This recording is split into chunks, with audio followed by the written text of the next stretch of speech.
各位朋友，大家好。在建武17年，刘秀废掉了郭圣通的皇后之位，由阴丽华代之。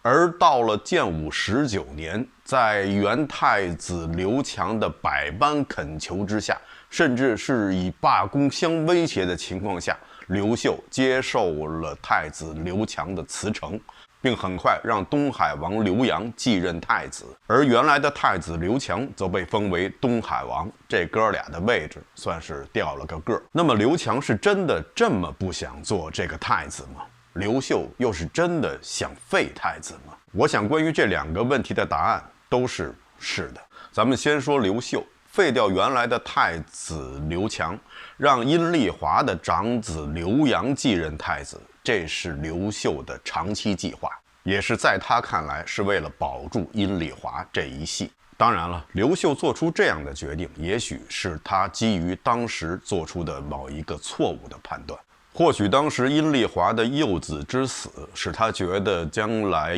郭圣通会对阴丽华不利，他要保住阴丽华，也要保住他与阴丽华所生的5个儿子。当然了，从最后的结果来看呢，郭圣通并不是像刘秀想的那样。总的来说，郭圣通除了有一些小毛病，爱发点牢骚以外，并无大错。他的个人品行也足可以做后宫的表率。还有啊，郭圣通身边的人，不管是他的母亲、他的弟弟郭况，以及他的那些纵兄纵弟们，都是一些注重品德修养的饱学之士，并不是一些奸佞之人。在这样的环境中长大的郭圣通，品德应该也不会差到哪里去。而且郭圣通与刘秀生的5个儿子，不管是刘强也好，二儿子刘辅也好，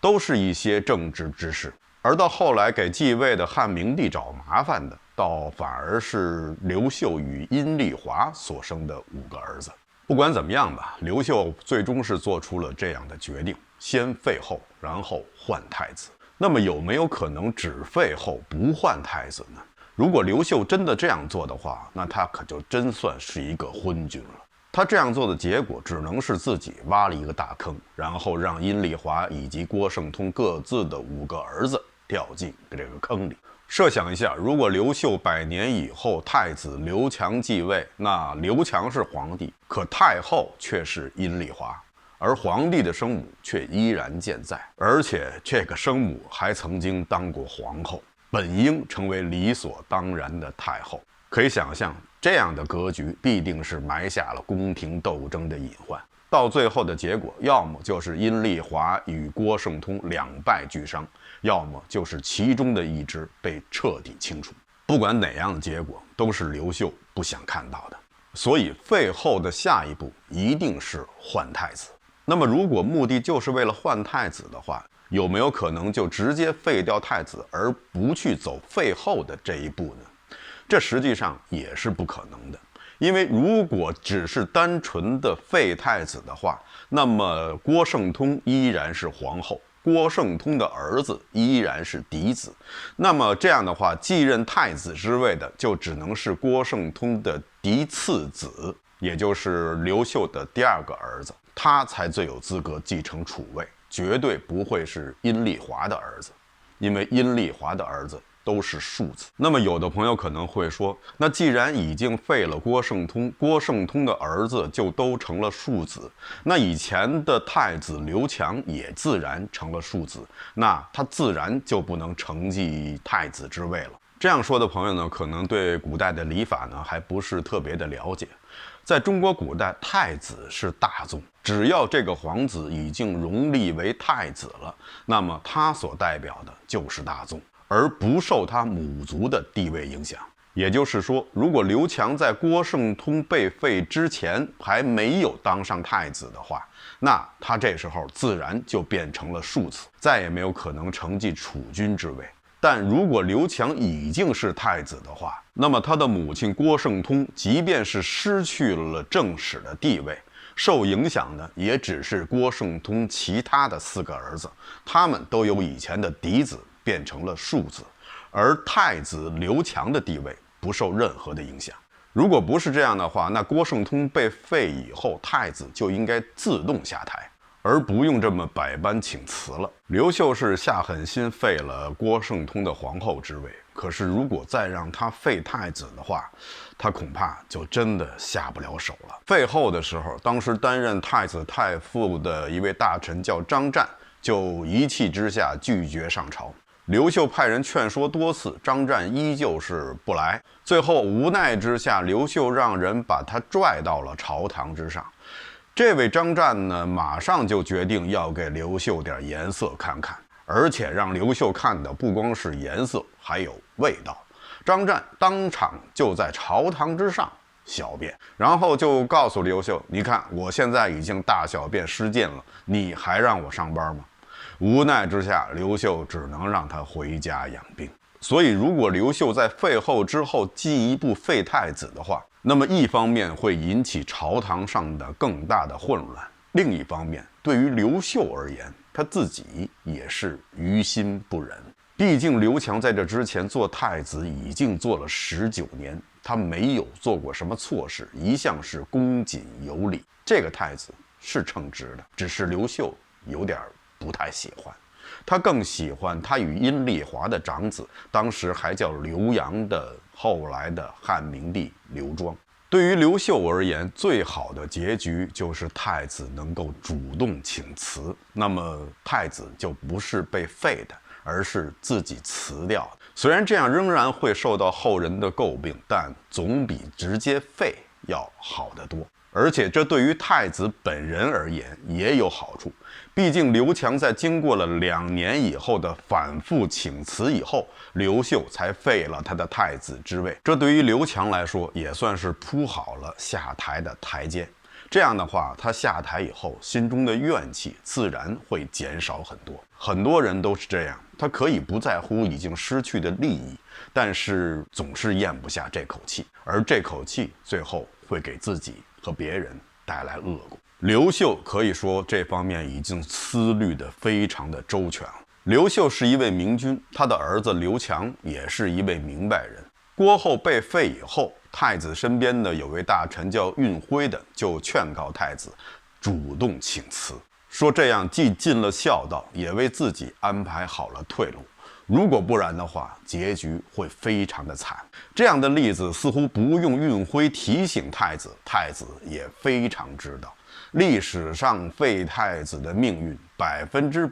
都是要被杀的。所以刘强才会百般的请辞，最后刘秀似乎是在无奈之下答应了他的请求，改封他为东海王，同时呢又将鲁郡一块最肥硕的地方分封给了他。所以刘强的这个东海王下辖29个县，是当时最大的郡王。说光武帝刘秀处心积虑地想换掉太子，这些呢还是基于我们的分析，而并不是史书上的记载。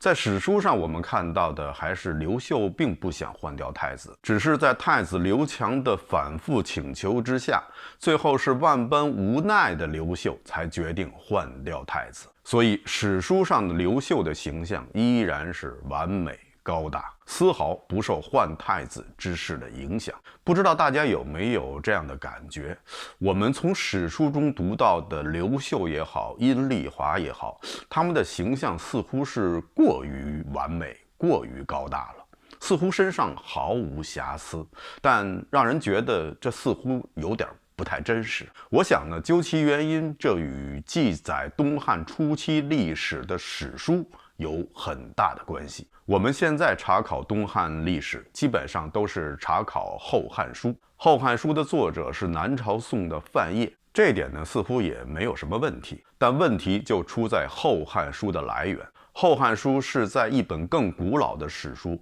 东关汉纪》的基础上经过删减而成的，再加上西晋司马彪的《续汉书八志》。而其中关于汉光武帝刘秀的记载，全部出自于这本《东关汉纪》。《东关汉纪》呢，是中国历史上第一本官修的现代史，而且是本朝人写本朝史。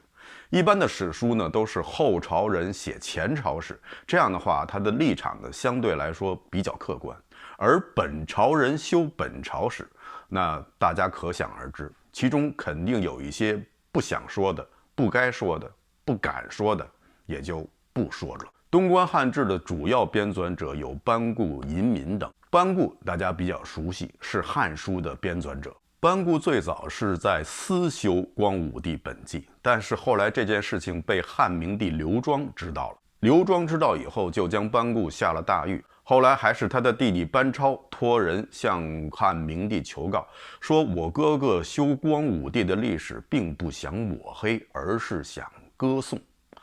这样汉明帝才将班固放出了大牢，并且让他与其他几位学者一起编纂东汉的历史。这几个学者都是官方指定的学者。班固他们呢，就在当时一个叫东关的官方史馆中开始编纂这部史书，所以这部史书后来就叫《东关汉纪》，这完全是一本官修的史书。当然了，我们并不是说这部史书中所记载的与历史真相大相径庭。其实班固和其他几位学者他们的史家风骨以及治学态度，应该还是能够得到我们的承认与肯定的。所以《东关汉纪》所记载的基本史实还是站得住脚的。刘秀确实是一代明君，阴丽华也确实是一代贤后，只是他们在历史上真实的形象，在程度上与我们现在在史书中看到的可能会有所不同。史书上我们看到的可能是10分，而在真实的历史中，他们可能有7分或者8分，但绝对不可能是1分、2分，或者是负的。基于东关汉纪的《后汉书》，后世呢又经过很多人的批注，其中最著名的是唐朝时期张怀太子李贤的批注。在这些批注中，对他所记载的基本的史实还是给予了充分的肯定的。虽然其中可能有一些比较夸张性的记载，比如说从光武帝本纪中，我们看到阴丽华生活非常的节俭，但是同样也是在《后汉书》中，从其他的一些本纪或者列传中，我们又能读到另外一个完全不同的记载。在关于汉章帝，汉章帝就是汉明帝的儿子，东汉的第3代皇帝。在关于汉章帝的记载中，曾经提到了阴丽华去世以后留下了很多的衣服，汉章帝自己就留下了50箱，其他的都分赐给了主要的王侯。应该说这个数量是非常之大的。那么一向节俭的阴丽华怎么会有这么多的衣服呢？还有阴丽华去世以后，他全部的遗产都赐给了他的小儿子刘京。按史书记载，刘京的生活可谓是极尽奢华，在各位王爷中，他可能是最有钱的一个，这可能与继承阴丽华的遗产有很大的关系。其实我们讲过，阴丽华出身于一个富豪之家，当时殷氏的家产可以说是富可敌国，让他做到众人眼中的节俭，恐怕也不是一件容易的事情。很多事情在他看来已经是很节俭了，但是在旁人看来依然是非常的奢华。有些人平时喝的就是路易威登，穿戴的就是路易13，这还真不是炫富，这是他们的日常。所以如果说朱元璋的马皇后节俭，这个很容易令人相信，她就是在那种环境中长大的。但如果说阴丽华也节俭的话，这个恐怕就要让人思量一二了。而且这个所谓的节俭该如何定义，这恐怕也是一个令人商榷的问题了。顺便说一句，在汉朝的皇后中还真有几位节俭的，其中汉明帝刘庄的皇后马皇后就是一个非常节俭的人。马皇后的父亲就是著名的伏波将军马援。后来到了汉章帝时期，马皇后已经变成了马太后。她曾经说过一番话，说我做皇后做太后一直穿的都是粗布的衣服，过着简朴的生活，可我家族的那些人每天的生活都非常的奢华。我有一次路过家门口，看到去我家拜访的人是衣料光鲜，川流不息，等待进门的车马都排成了队。这就是后来的那句成语车水马龙的来源。在《后汉书》中，阴丽华的整体形象是这样的：后在位恭俭，少事玩，不喜笑谑，性仁孝，多矜辞。大家觉得这与剧中岳飞的形象是否一致呢？光武帝刘秀冒着被后人诟病的风险，将他的四子刘庄捧上了储君之位。那么继位以后，汉明帝刘庄的表现是否会让刘秀失望？应该说是出乎意料的好。刘秀的选择是正确的。汉明帝刘庄以及他后面的他的儿子汉章帝刘炽，这2位皇帝统治的这段时间，后世称之为明章之治，是在东汉历史中一段祥和昌盛的时光。汉明帝统治期间，人口从2100万增加到了3400万，人口的增加本身就非常的说明问题，说明在刘庄统治期间，国家在正确的轨道上迅速的得到了发展。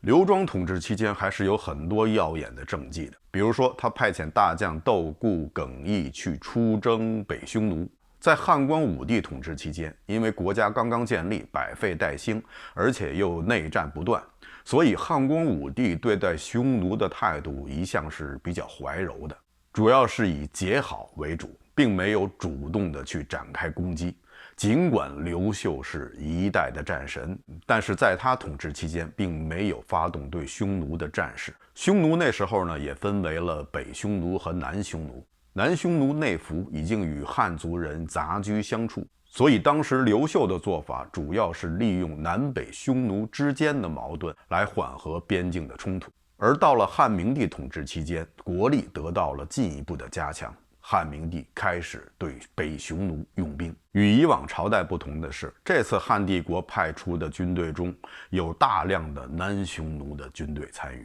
所以这实际上是东汉帝国与南匈奴联合对北匈奴用兵。北匈奴被击败以后远遁，东汉帝国又借机重建了与西域各国的关系，这时候就有了班超出使西域，在西域地区又重新恢复了西域都护府，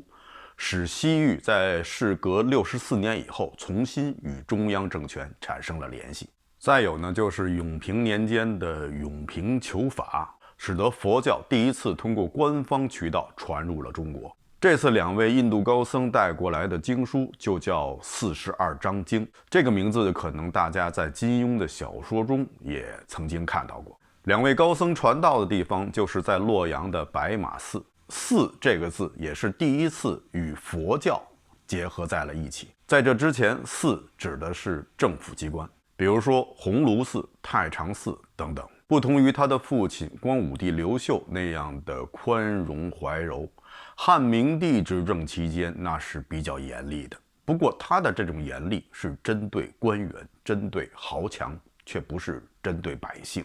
对百姓还是依然的宽容。我们在讲明朝历史的时候，知道明朝的皇帝有一个习惯，就是当众给官员们打板子，当众打屁股。这个优良传统就是源自于汉明帝刘庄。刘庄的性格跟刘秀完全不一样，他是比较严厉的。不过呢，这种严厉更多的体现在对各地的豪强和外戚上，他对自己的家人还是非常的宽容的。刚才提到的前太子刘强，在汉明帝继位以后，他的同母弟刘京就意图谋反。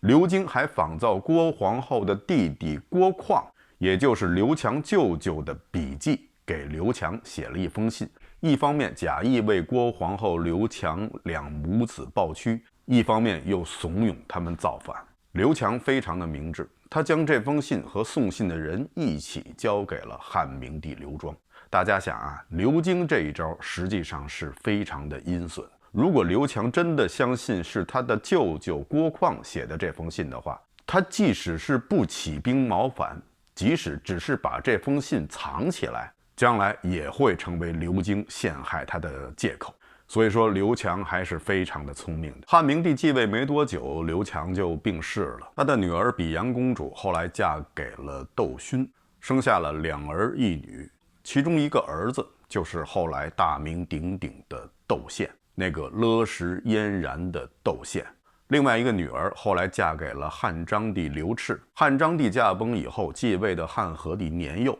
窦皇后这时候已经变成了窦太后，临朝听政，权倾一时。谁曾想到他外公刘强曾经失去的统治权，最后竟重现在了他的外孙女身上。窦氏家族也是两汉时期最牛的外戚之一，从窦漪房一直到窦太后，经久不衰。虽然已经查实刘京意图谋反，但刘庄并没有处死他这个弟弟，只是把他减了封地。后来刘京再次谋反，又被发现，可能自己都觉得不好意思见人了，所以就自杀了。刘秀的儿子中只有一个，并不是殷皇后或者是郭皇后所生，他就是徐贵人的儿子刘英，是刘秀的第三子。刘英最后也是涉及到了谋反一案，但刘庄也没有处死他，只是减了他的封地。刘英最后也是自杀的。所以刘庄对待他自己的这些兄弟，不管是同母的还是异母的，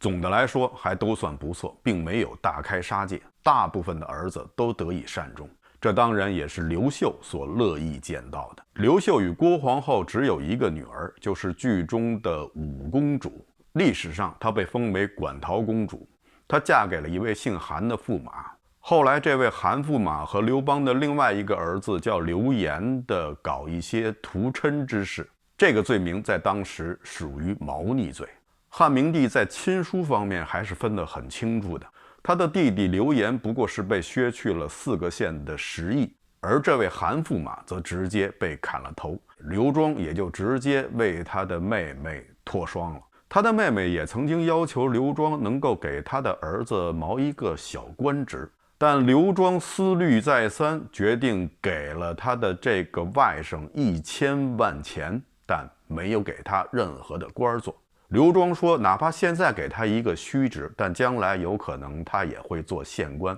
那样我就要把一县的百姓交到这样的人手里，我不放心，所以我宁愿给他钱，也不会给他权。刘庄的政绩很多，大家呢可能有些也比较了解，我就不一一赘述了。有一件事情可能被很多史学家忽略，就是在刘庄执政期间，他做了一件造福子孙后代的大事，就是他任命王景治理黄河。王景治河，1000年无恙。王景采用了当时来说最先进的一套治理黄河的策略，在汉明帝刘庄的支持下，动用了大量的人力物力，最后是基本清理了黄河主河道的河患，而且造福的时间并不仅止于东汉一朝，从东汉一直到北宋年，总共差不多1000年的时间里，黄河主道都没有像以往那样泛滥改道，所以这真是一件造福于子孙后代的大事。这个功绩我认为是汉明帝执政期间的最大的政绩，甚至高于燕然乐石彻底挫败北匈奴。看过《梦华录》的观众一定有印象，剧中所展现的东京汴梁城更像是一座水城，就像是我们现在所见到的苏州或者是威尼斯。但是我们现在所知道的开封城可完全不是这个样子，这又是为什么呢？其实啊，在现在我们的开封城下面，层层叠叠着落着6个古城。从最早的战国时期魏国的大梁城，到唐朝时期的汴京城，北宋的东京汴梁城，金朝的汴京城，以及明朝的开封城和清朝的开封城，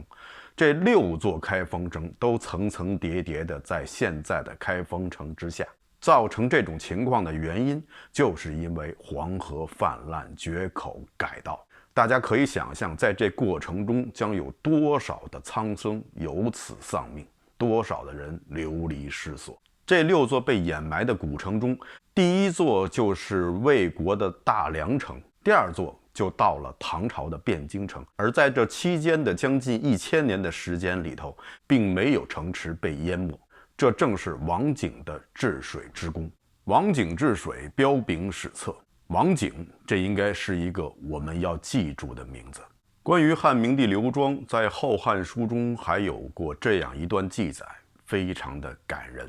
17年正月，当夜元陵，夜梦先帝太后如平生欢，既悟悲不能寐，既暗立明旦日吉，遂率百官及顾客上陵，其日降甘露于陵树，帝令百官采取以见。惠帝帝从席前扶御床，视太后净莲中物，感动悲泣，令遗旨则庄具，左右皆泣，莫能仰视焉。这句话大概意思呢，是说有一天夜里，汉明帝刘庄梦见了自己的父母，他的父亲刘秀，母亲阴丽华，仍然像他童年时见到的那样，牵着手在宫中漫步，他呢，则承欢于妻下。这一年，距离刘秀与阴丽华合葬已经过去了10多年，而此时的刘庄已经年近半百，是一位鬓角发白的中年人。